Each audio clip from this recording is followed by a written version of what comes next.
मैं भारत को भारतीयता की मान्यता के आधार पर फिर से खड़ा करना चाहता हूं, उस काम में लगा हूं।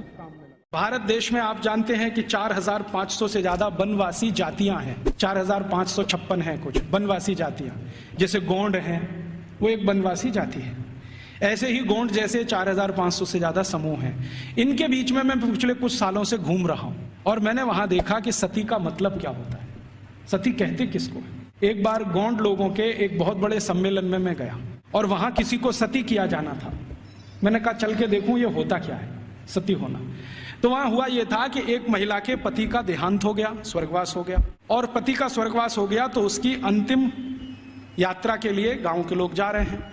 अंतिम संस्कार वो ऐसे ही करते हैं जैसे हम करते हैं, अग्निदाह करते हैं, लकड़ियां इकट्ठी करते हैं। तो मैंने देखा कि उसकी पत्नी आती है और उसके चारों तरफ प्रदक्षिणा करती है और संस्कृत के मंत्र बोलते हैं।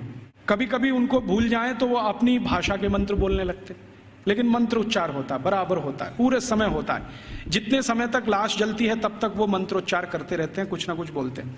तो मंत्रोच्चार हो रहा है, पत्नी उसकी प्रदक्षिणा कर रही है, तो एक चक्कर उसने लगाया और उनकी अपनी भाषा में सबके सामने हाथ जोड़कर कहा कि आज मेरे पति का स्वर्गवास हुआ है, समाज में ऐसा कौन सा समूह है जो मेरी सुरक्षा की जिम्मेदारी लेगा।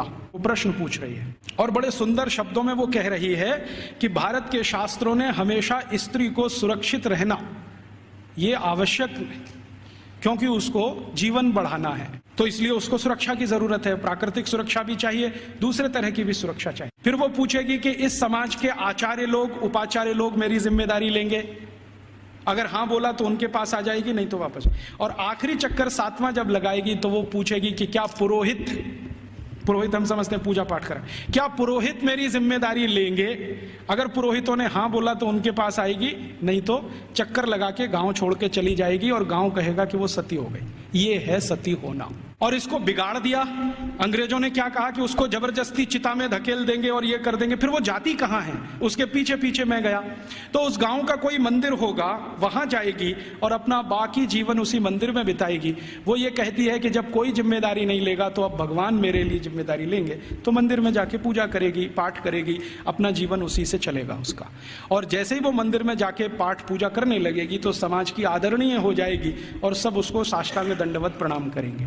फिर हम गोंड लोग कहेंगे कि ये हमारी सती है। हम उसको एक्सप्लेनेशन क्या देंगे, वो पति के साथ जिंदा जला दी गई वो सती है। सती होना कोई ऊंचा कर्म रहा है इस देश में, हम उसको समझ नहीं पाए।